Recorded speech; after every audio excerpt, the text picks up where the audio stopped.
जय जय श्री श्री राधा हरे राधा गोपीनाथ भगवान की जय। श्री श्री गौरताई भगवान की जय। जगत गुरु श्रील प्रभुपाद की जय। निताय गौर प्रेमानंदे। ओम नमो भगवते वासुदेवाय। ओम नमो भगवते वासुदेवाय। ओम नमो भगवते वासुदेवाय। ओम ज्ञानतिमिरान्धस्य ज्ञानाञ्जनशलाकया चक्षुर्मीलितं येन तस्मै श्रीगुरवे नमः। नमो विष्णुपादाय कृष्णप्रेष्ठाय भूतले श्रीमते भक्तिर्वेदान्त स्वामिनीति नामिने। नमस्ते सरस्वते देवे गौरवाणी प्रचारिणे निर्विशेषः शून्यवादी पाश्चात्य देश तारिणे। जय श्री कृष्ण चैतन्य प्रभु नित्यानंद श्री अद्वैत गदाधर श्रीवासादि गौर भक्तवृंद। हरे कृष्णा कृष्णा कृष्ण हरे हरे हरे राम राम राम हरे हरे। हरे कृष्ण। तो आज हम चर्चा करने वाले हैं श्रीमद् भागवतम स्कंध 5 अध्याय 19 श्लोक संख्या 5। तो ये आपकी स्क्रीन पर ये दिख रहा होगा। तो श्लोक थोड़ा लंबा है। और भारतेऽपि वर्षे भगवान् नरनारायणाख्य आकल्प अन्तम् उपचित धर्म ज्ञान वैराग्य ऐश्वर्य उपशमुपरम् आत्म उपलम्बनम् अनुग्रहाय आत्मवत्ताम् अनुकंपयाय तपः व्यक्तिगतिः चरति। तो यह जो अध्याय है यह वास्तविक रूप में इस अध्याय का शीर्षक है डिस्क्रिप्शन ऑफ आर्यावर्त जो है। तो आइलैंड ऑफ जम्बू द्वीप का वर्णन है, आर्यावर्त नहीं, description of island of Jammu द्वीप। तो जम्बू द्वीप यह हम जानते हैं कि भारतवर्ष वो जम्बू द्वीप में ही यह भारतवर्ष भी है। तो उसी का यहाँ पर ये वर्णन किया जा रहा है। तो श्री सुखदेव गोस्वामी जम्बू द्वीप का वर्णन करते हुए कहते हैं, श्री भगवान की महिमा अकल्पनीय है। उन्होंने अपने भक्तों पर अनुग्रहवश उन्हें धर्म ज्ञान त्याग आध्यात्म इंद्रिय निग्रह तथा अहंकार से मुक्ति की शिक्षा प्रदान करने के लिए भारतवर्ष की भूमि में बद्रिकाश्रम नामक स्थान पर अपने को नर नारायण के रूप में प्रकट किया है। वे आत्मज्ञान की संपदा से परिपूर्ण हैं और कल्पांत तक तप में रत रहने वाले हैं। यही आत्म साक्षात्कार की प्रक्रिया है। तो यह आज का जो श्लोक है वह विशेष भगवान के एक विशेष अवतार की बात कर रहा है।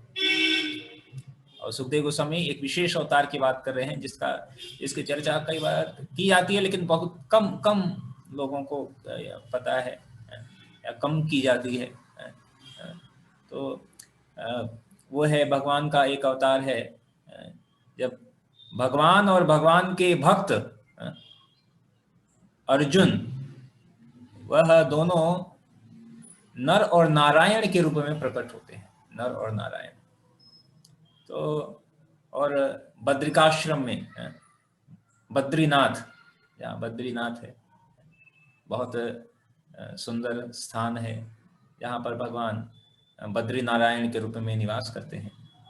तो कभी मौका मिले तो वह बद्रिकाश्रम जा सकते हैं। ऐसे हम लोग प्लानिंग कर रहे थे कि बद्रिकाश्रम जाने का, तो इस बार तो हो नहीं पाया, लेकिन भविष्य में निश्चय ही भगवान की कृपा रहेगी तो हम निश्चय ही भगवान बद्री नारायण के चरणों का दर्शन जरूर करेंगे।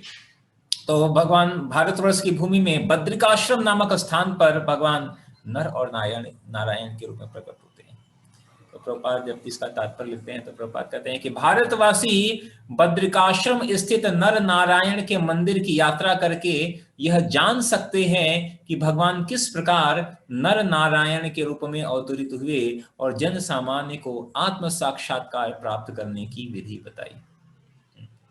तो प्रभुपाद कहते हैं कि भगवान के ऐसे अनेक अवतार हैं और भगवान के सारे जो अवतार हैं वो अपने आप में विशिष्ट हैं। सारे अवतार जो है विशेष हैं, जिनकी इनको एक तरह से अकल्पनीय। ऐसे ही भगवान का एक अवतार है जो कि नर और नारायण के रूप में प्रकट होता है। तो ये जो नर और नारायण यह दोनों धर्म के, इनके पिता क्या थे? धर्म, और माता का नाम था मूर्ति। धर्म और मूर्ति के पुत्र के रूप में प्रकट हुए भगवान। और कैसे प्रकट हुए? जुड़वा प्रकट हुए। जुड़वा ना, जुड़वा बच्चे होते ना। ठीक है, वास्तविक रूप में भौतिक जगत में जो भी कुछ है वह सब आध्यात्मिक जगत में है। तो कई बार देख रहे हैं भौतिक जगत में किसी को जुड़वा बच्चे पैदा होते हैं, ट्रिपल बच्चे भी पैदा होते हैं। तो ऐसे तो भगवान जो है धर्म और मूर्ति के गर्भ से जुड़वा प्रकट हुए। तो एक का नाम रखा, एक थे नर और दूसरे थे नारायण। तो जो नर थे वो वास्तविक में अर्जुन थे।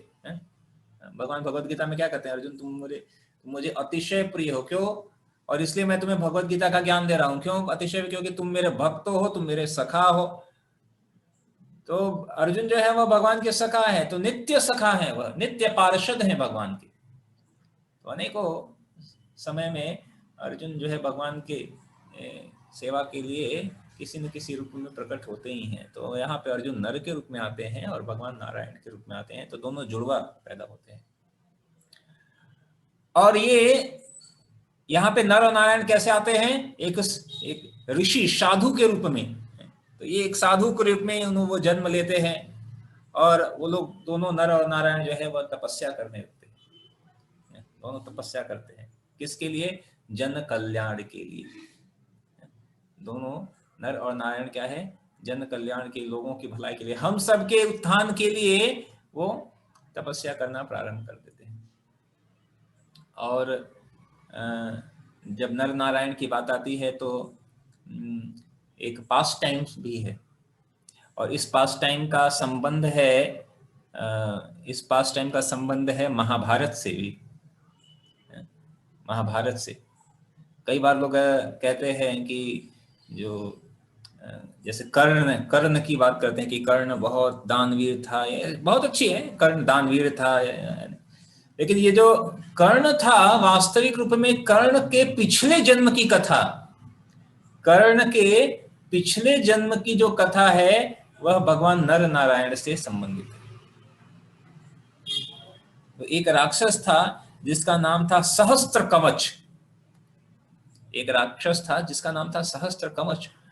और इस राक्षस को एक बहुत जो है ऐसा वरदान प्राप्त था। मतलब इसके क्या थे? कवच थे। कितने कवच थे? सहस्त्र। सहस्त्र मतलब 1000 कवच थे। इसके शरीर पर हजारों कवच थे और इसको ऐसा वरदान प्राप्त था कि एक कवच वह व्यक्ति तोड़ सकता है जो कि 1000 सालों तक तपस्या किया हो। 1000 सालों तक जो तपस्या किया हो ऐसा व्यक्ति ही उसके कवच को तोड़ सकता है। ये पहली शर्त, एक पहला था। और दूसरा क्या था कि जो उस कवच को तोड़ेगा उसकी मृत्यु भी हो जाएगी। जो उस कवच को तोड़ेगा उसकी मृत्यु भी हो जाएगी। आप सोचिए कि कोई उसको मारने, अब ऐसा व्यक्ति जो है एक तरह से मतलब कोई उसको मार ही नहीं सकता है। एक कवच को भी कौन तोड़ सकता है जो 1000 सालों तक तपस्या किया हो, और अगर वो तोड़ भी देगा तो उसकी मृत्यु हो जाएगी। और इस तरह जो सहस्त्र कवच जो है, वह जो असुर था वो बहुत शक्तिशाली था, सभी कोई भी उसके सामने टिकता नहीं था। लेकिन जब जो है उसका अत्याचार बढ़ने लगा, तो जो यह नर नारायण के रूप में भगवान प्रकट हुए थे, वह नर नारायण जो है वह सहस्त्र कवच से क्या करते हैं, युद्ध करते हैं।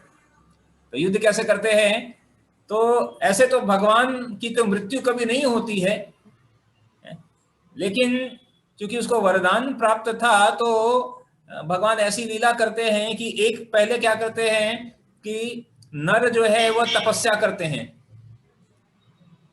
1000 साल तक, और जो नारायण है वो युद्ध करते हैं सहस्त्र कवच से, और सहस्त्र कवच के कवच को तोड़ देते हैं।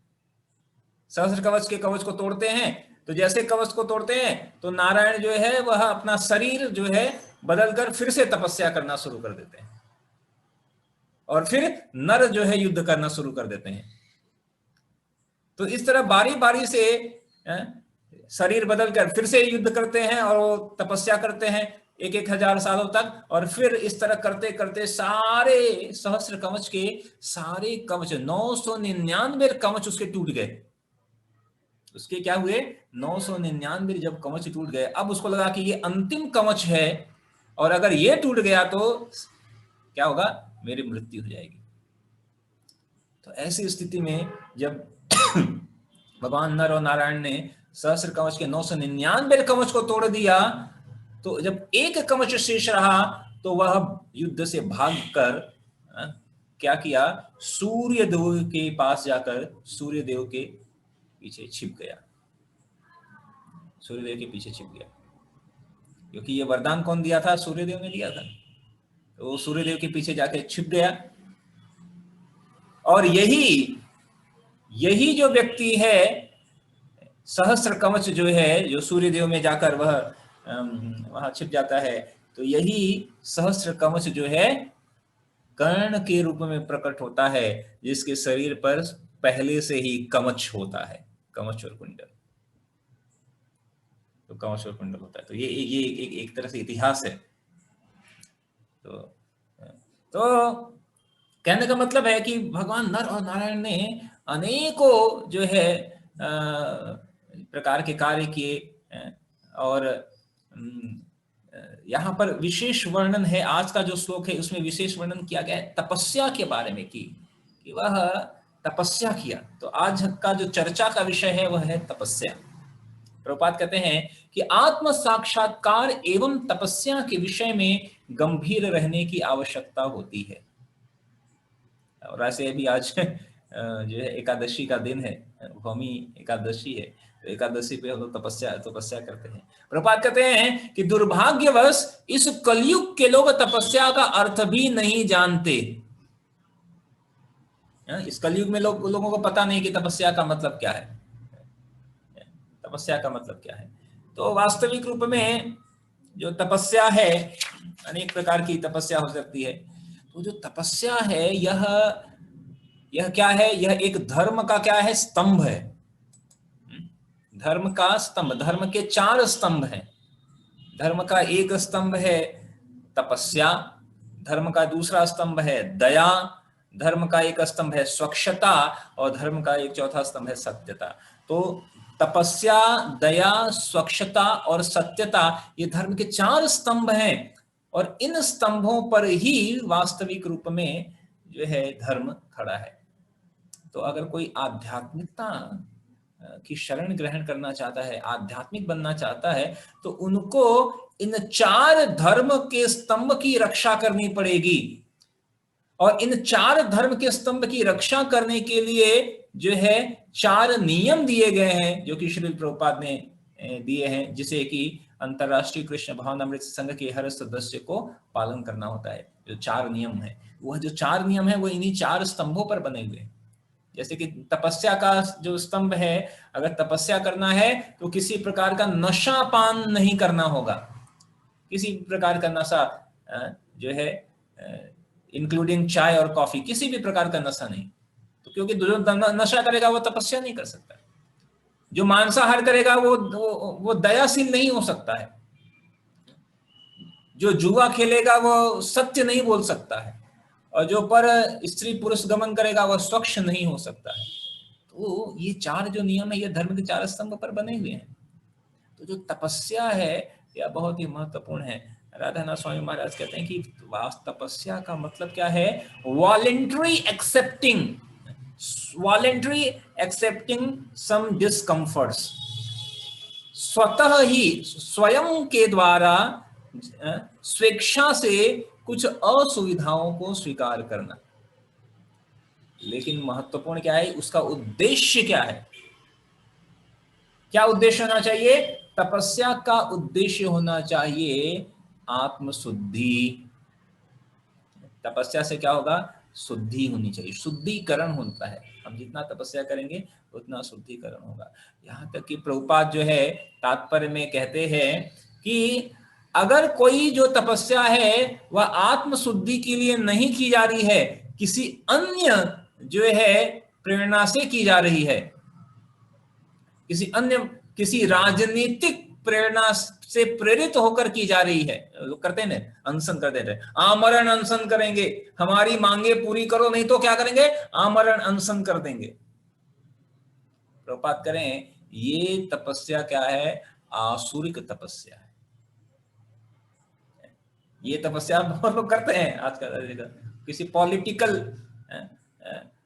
जो है ऑब्जेक्ट को पूरा करने के लिए। तो प्रभुपाद करें ये आसुरिक तपस्या है।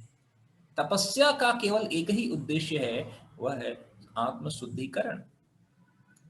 क्योंकि अगर आत्मशुद्धिकरण नहीं है तो वह तपस्या व्यर्थ की है, उसका कोई औचित्य नहीं है।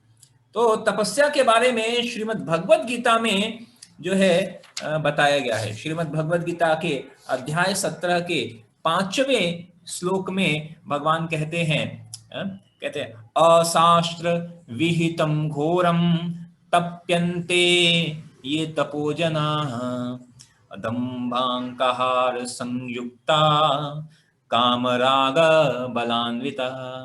भगवान क्या कहते हैं कि जो लोग दंभ अहंकार से अभिभूत होकर शास्त्र विरुद्ध कठोर तपस्या और व्रत करते हैं, तो ऐसी जो तपस्या है वह क्या है? अशास्त्र, शास्त्र के अनुकूल नहीं है। वह क्या? घोर तपस्या। जैसे किसने तपस्या किया? हिरण्यकशिपु ने तपस्या किया, बहुत घोर तपस्या किया, शास्त्र के अनुकूल नहीं। अपने शरीर को वो किस लिए तपस्या कर रहा था? आत्मशुद्धि के लिए नहीं तपस्या कर रहा था। वो तपस्या कर रहा था कि मैं अमर हो जाऊंगा और फिर भगवान को मारूंगा, साधु को मारूंगा, वैष्णव को मारूंगा, लोगों को कष्ट पहुंचाने के लिए तपस्या कर रहा है। दंभ अहंकार से अभिभूत होकर कि मैं सबसे बड़ा व्यक्ति बन जाऊं, इसलिए तपस्या कर रहा है। तो तपस्या का जो उद्देश्य है वह क्या होना चाहिए? आत्मशुद्धिकरण होना चाहिए। तो भगवान कह रहे हैं कि जो लोग दंभ में होकर, अहंकार से युक्त होकर शास्त्र के आज्ञा के विरुद्ध अगर कोई तपस्या किया जाता है, तो काम और आसक्ति द्वारा प्रेरित होता है, तो जो मूर्ख तथा जो शरीर के भौतिक तत्वों के, तो कहने का मतलब ऐसी जो तपस्या है वो आसुरिक तपस्या कहलाती है। किसी भौतिक कामनाओं की पूर्ति के लिए की गई तपस्या क्या है? आसुरिक तपस्या है।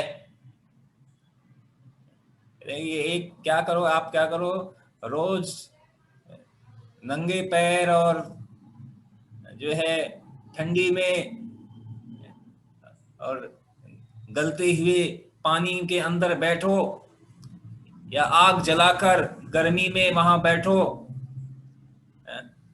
तो क्यों क्यों क्यों क्यों ऐसा करो? इससे करने से आपको क्या है? धन की प्राप्ति हो जाएगी। इससे आप ये व्रत करो, ये तपस्या करो, और ऐसा तपस्या करोगे तो क्या होगा कि इससे जो है आपको जो है सुंदर पति या सुंदर पत्नी प्राप्त हो जाएगी। ये आत्म क्या है? कामनाओं की पूर्ति के लिए। तो कामनाओं, आत्म कामनाओं की पूर्ति के लिए की गई कोई भी तपस्या जो है वह क्या होगी? आसुरिक तपस्या होगी। तो बहुत ध्यान से समझना है कि अगर हम भी कृष्ण भावनामृत में अगर कोई तपस्या अपने संतुष्टि के लिए कर रहे हैं, वो अभी आसुरिक हो जाएगी, आसुरिक हो जाएगा। उद्देश्य महत्वपूर्ण है कि किस उद्देश्य से हम तपस्या कर रहे हैं। तपस्या, क्योंकि तपस्या जो है वह पवित्र करने वाला है। भगवान भगवद गीता में कहते हैं कि तपस्या, यज्ञ आदि ऐसे शुभाधिक कार्यों को किसी भी परिस्थिति में छोड़ना नहीं चाहिए। सभी व्यक्ति को इसको करना चाहिए, सभी व्यक्ति को इसको करना चाहिए। ये तपस्या है। तो क्यों? क्योंकि यह शुद्धिकरण करता है, कल्मशों को हटाता है। लेकिन भौतिक जगत में आजकल कोई तपस्या करना नहीं चाहता है। भौतिक जगत में आजकल कोई तपस्या करना नहीं चाहता है। कलयुग में तो ऐसे भी तपस्या लोग कोई कर नहीं पाते हैं। नहीं तो कृतयध्यायतो विष्णु, सतयुग में तो हजारों हजारों सालों तक तपस्या किया करते थे, एक पैर पे खड़े होकर, ऐसा एक आसन पे बैठकर, और ऐसा सब आजकल संभव नहीं है। आजकल के लिए सबसे बड़ी तपस्या क्या है? क्या कहा जाए कि अगर कहा जाए कि आप क्या करिए, केवल भगवान को भोग लगाकर खा लीजिए, तो कहेंगे अरे ये कैसे संभव होगा, ये कैसे संभव होगा, ये नहीं कर सकते हैं। ये भी ये बड़ी तपस्या है। क्या कह रहा है? क्या कहा जा रहा है? खाना छोड़ने के लिए नहीं कहा जा रहा है। आप कहा जाए कि आप खा लीजिए, खाइए, पकवान बनाइए, खाइए, बस क्या करना है? भगवान को भोग लगा कर खाइए। कहेंगे अरे ये इतनी बड़ी आपने बात बोल दी कि हम कर नहीं सकते हैं। लोगों से देखिए, आप किसी से कहिए तो कहेंगे नहीं नहीं, ये तो नहीं हो सकता है। कलयुग में ये बहुत बड़ी तपस्या है, भगवान को भोग लगा कर खाना बहुत बड़ी तपस्या है। किसी का कहा जाए कि आप क्या करिए कि सुबह जो है 4 बजे उठा करिए, कहेंगे ये बहुत बड़ी तपस्या है भाई, बहुत बड़ी तपस्या है। प्रभुपाद ने क्या किया? एक कई बार पत्रकार जो है प्रभुपाद पर आरोप लगाते थे कि प्रभुपाद आप जो है ये जो इस्कॉन है ये अमीरों की संस्था है, इसमें गरीब आते नहीं हैं, आप गरीब लोगों के लिए क्या कार्य कर रहे हैं? कुछ भी नहीं कर रहे हैं। प्रभुपाद ने जो है उनको बताया भी। प्रभुपाद ने कहा कि प्रभुपाद ने पूरा बकायदा न्यूज़पेपर में एडवर्टाइजमेंट दिया, जैसे होता है ना जॉब की वैकेंसी निकाली जाती है कि इस पद पर फला फला जॉब की वैकेंसी खाली है, आप लोग आवेदन करें। प्रभुपाद ने क्या वैकेंसी निकाली कि भक्त चाहिए, भक्त चाहिए। क्वालिफिकेशन क्या हो, कितना पढ़ा लिखा हो चाहे ना हो, कोई योग्यता, कोई वो योग्यता नहीं चाहिए। पढ़ा भी हो, नहीं पढ़ा भी हो, कोई बात नहीं। क्या करना क्या है? योग्यता क्या करना है? करना क्या है? 4 नियम का पालन करना है और भगवान के नाम का जप करना है। रहना फ्री, खाना फ्री, कपड़े भी फ्री, जो भी मूलभूत आवश्यकता है, रोटी कपड़ा और मकान की जो भी मूल आवश्यकता है, सब फ्री, सब फ्री। बस 4 नियम पालन करिए, 16 माला करिए। लेकिन जो लोग कहते हैं कि गरीबों के लिए कोई एक सिंगल व्यक्ति नहीं आया ज्वाइन करने के लिए, और प्रभुपाद का वो ऑफर अभी भी खुला है इस्कॉन के हर मंदिर में वो ऑफर, ऐसा नहीं कि प्रभुपाद ने वो ऑफर बंद कर दिया है। प्रभुपाद का वो एडवर्टाइजमेंट ऑफर अभी भी खुला है, इस्कॉन के समस्त मंदिरों में खुला है। लेकिन कोई नहीं आता है, कोई नहीं आता है। क्यों? क्योंकि लोग तपस्या करना नहीं चाहते। ये कोई तपस्या भी नहीं है, केवल सुबह एक उठना भी लोगों के लिए तपस्या है। प्रतिदिन नहाना लोगों के लिए बहुत बड़ी तपस्या है।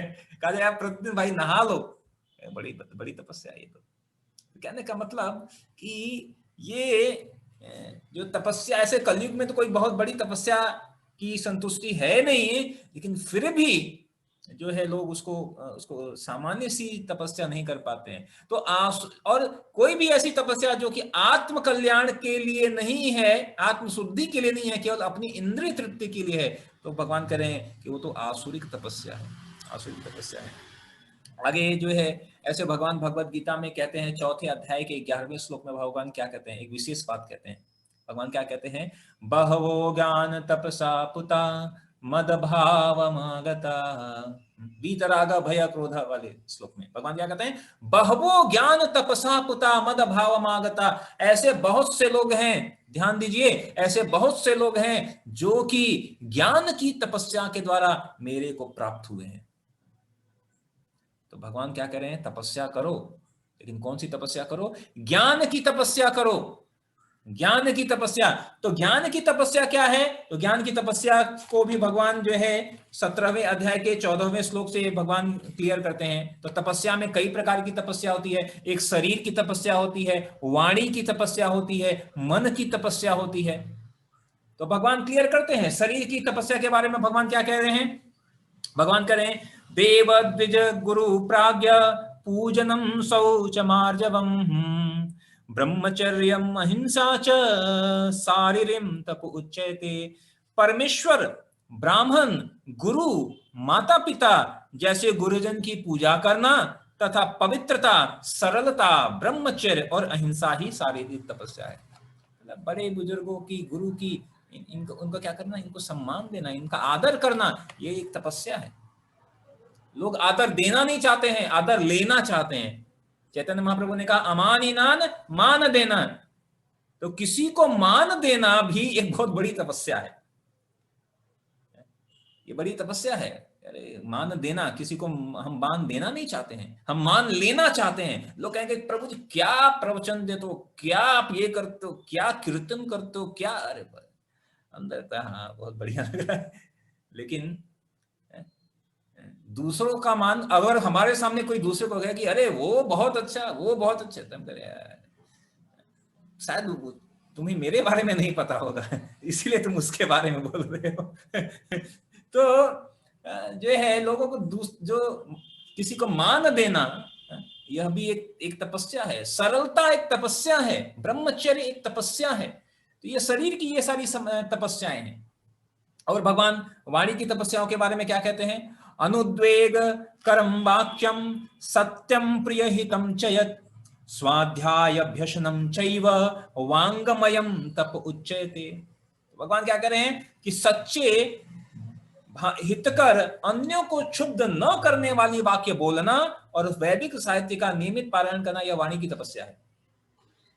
वाणी की तपस्या है। कई बार कई जगह पर लोग कहते हैं कि हम जो है मौन व्रत धारण किए हुए हैं। मौन व्रत तपस्या, क्या क्या बड़ा तपस्या करते हैं, बोलते ही नहीं, मौन व्रत धारण किए हुए बहुत सालों से। ये मौन व्रत, वास्तविक रूप में मौन व्रत क्या होना चाहिए? भौतिक जो है का भौतिक जो है बातचीत, भौतिकता से युक्त बातचीत, वो त्याग देना, वही मौन व्रत है। भगवान का नाम जपो, केवल भगवान का गुणगान करो, भक्तों का गुणगान करो, वह मौन से अधिक श्रेष्ठ है। ऐसे भौतिकवादी बातों को न बोलना, उससे श्रेष्ठ है मौन। कि चलो एटलीस्ट कम से कम भौतिकवादी बात तो नहीं कर रहा है, चुपचाप है, मौन है, अच्छा है। लेकिन मौन से अधिक श्रेष्ठ है कि वह भगवान के नाम का उच्चारण करे, भगवान की वाणी का उच्चारण करे, भगवान के वाक्यों को दोहराए, भगवान का यशों को दोहराए, भगवान की कीर्ति को बोले। ये मौन से अधिक श्रेष्ठ है। ये वाणी की तपस्या क्या है? कि केवल भगवान के बारे में बोलना, ये तपस्या है। क्योंकि लोग अपने बारे में बोलना, अपने बारे में सुनना अधिक पसंद करते हैं। इसीलिए लोग जब केवल भगवान के बारे में बोलेंगे, अरे आपके लिए और कुछ नहीं है क्या, कुछ और बताइए। और लोग पूछे हाउ आर यू डूइंग, तो लोग सोचते ये कुछ पूछिए। आप बस क्या पूछते हैं कि माला किया या नहीं किया, कितना माला किया, भगवत गीता पढ़ा या नहीं पढ़ा, क्या पढ़ा बताओ तो सही, होमवर्क जो दिया था वो किया या नहीं किया। तो अरे यार और कुछ पूछते नहीं है, ये सब यही बस पूछते रहते हैं। तो क्यों? ये तपस्या है वाणी की। वाणी की तपस्या क्या है? भगवत चर्चा करना, केवल भगवत संबंधित चर्चा करना ही यह वाणी की तपस्या है। और क्या कर रहे हैं कि ऐसा वाणी बोलिए कि मन का आपा खोए, वो क्या वो दोहा था ना, औरन को शीतल करे आपहु शीतल होए। ऐसा शब्द बोलना चाहिए कि दूसरों को भी शीतलता पहुंचाए और स्वयं को भी शीतलता पहुंचाए। अनुद्वेग कर्म वाक्यम, ऐसा लोग कहते हैं, कई बार ऐसा लोग बोलते हैं कि जैसे लगता है डंडा मार रहे हैं ऐसा कटु वचन बोलते हैं। इसीलिए कहा जाता है कि थिंक ट्वाइस बिफोर स्पीक। ये शब्द जो है, एक जो मुख से जो निकला और तीर जो है कमान से निकला, ये वापस नहीं होता है, वापस नहीं होता है। तो एक बार शब्दों के तीर जब लग जाते हैं तो जो व्यक्ति है वह बहुत बहुत समस्याकारी होता है, कई बार अनेकों समय। तो इसीलिए वो ऐसा शब्द जो दूसरों को कष्ट पहुंचाए, ऐसा वाक्य नहीं बोलना चाहिए। लेकिन साथ ही साथ वाणी की तपस्या में यह महत्वपूर्ण है कि गुरु जो है, ऐसा नहीं, इसका मतलब ये नहीं कि गुरु हमेशा बस केवल मीठा मीठा ही बोलेगा। आप लोग ठीक है, बहुत बढ़िया है, नहीं, गुरु का कार्य क्या है? गुरु का एक कार्य है कि वह शिष्य की कमियों को निकाले, कटु वचन शिष्य को बोले, कटु वचन बोले शिष्य को, लेकिन वह कटु वचन वास्तविक में कटु वचन नहीं है, वह अनुद्वेग कर्म वाक्य नहीं है। क्यों? क्योंकि जब गुरु शिष्य की कमियों को निकालता है, उसको कई बार जो है कुछ कटु वचन बोलता भी है, तो उसकी पुष्टि भी करता है शास्त्र के द्वारा, शास्त्र के द्वारा उसकी कृष्ण कथा से उसकी पुष्टि करता है। तो जैसे पहले उसको उसको कटु वचन करके उसको बोलेगा और फिर उसकी शास्त्र के द्वारा पुष्टि करेगा, और ऐसे पुष्टि करने पर वह उस शिष्य का कल्याण होता है। और शास्त्र में अनेक उदाहरण है। नारद जी ने व्यास देव को बोला कटु वचन, क्या बोला? व्यास जी कह रहे हैं मैं बहुत ही जो है उद्विग्न हूं, 4 वेद, ब्रह्म सूत्र, पुराण, 17 पुराण सब लिख दिया, क्या कुछ हृदय में संतुष्टि नहीं हो रही है? नारद जी डांटते हुए कहते हैं सब कुछ लिख दिया, लेकिन भगवान की प्रत्यक्ष रूप में भगवान के यशोगान का वर्णन नहीं किया है आपने। और तब जाके व्यासदेव को यह रियलाइज हुआ कि हाँ, और फिर नारद जी का आशीर्वाद प्राप्त करके फिर उन्होंने श्रीमद् भागवत पुराण को लिपिबद्ध किया। ठीक है, भगवत गीता क्या है? भगवान ने अर्जुन को क्या किया है? कटु बोले हैं कि तुम बात तो कर रहे हो पंडितों जैसी, लेकिन तुम हो मूर्ख। और जब ऐसा बोलते हैं तब जाके अर्जुन कहता है शिष्य हम साधि माम त्वाम प्रपन्नम, मैं आपका शिष्य हूं, आप कृपया करके मुझे उपदेश दीजिए। और फिर पूरी भगवत गीता प्रकट हो गई। तो गुरु का कर्तव्य है कि वह शिष्य को कभी कभी कटु वचन भी बोले, डांटे भी, और सिर्फ डांटे नहीं, साथ साथ उसको कृष्ण कथा से पुष्टि भी करे, उसका पोषण भी करे, शिष्य को पोषण भी दे। तो ये वाणी की तपस्या है। और तीसरा जो है मन की तपस्या के बारे में भगवान क्या करें? मनः प्रसादाः सौम्यत्वं मौनमाना विनिग्रह भाव संशुद्धिर्त्येत तपोमान समुच्यते। संतोष, सरलता, गंभीरता, आत्मसंयम एवं जीवन की शुद्धि, ये मन की तपस्याएं हैं। संतोषम परमम सुखम, भगवान भगवत गीता में और भागवत में भी यह बात कहते हैं कि जब तक ये 3 पायदान है, क्या? सबसे पहले शांति आती है और शांति के बाद सुख आता है। भगवान कहते हैं अगर शांति नहीं तो सुख कहां, और अगर फिर सुख के बाद संतुष्टि आती है। तो मन की तपस्या यह संतुष्टि, संतोष होना चाहिए, केवल जो है अनलिमिटेड अनियमित इच्छाओं के प्रति भागना नहीं। तो संतोष, सरल होना चाहिए। सरल हृदय वालों के लिए भगवान क्या है? सरल है। कठिन हृदय वालों के लिए भगवान क्या है? कठिन है। भक्ति बहुत सरल है, और लेकिन लोगों को बहुत कठिन लगता है। लोगों को क्यों कठिन लगता है? क्योंकि उनकी हृदय सरल नहीं है। और भगवान क्या कर रहे हैं? गंभीर होना चाहिए, भक्ति के लिए गंभीर होना चाहिए। ये मन की तपस्या है, गंभीर होकर भक्ति करना चाहिए। तो ये सारे मन की तपस्या है। तो भगवान इस तरह यहाँ पर सुखदेव गोस्वामी ये अनेक तपस्याओं का वर्णन कर रहे हैं, क्योंकि समय तो समाप्त हो गया है।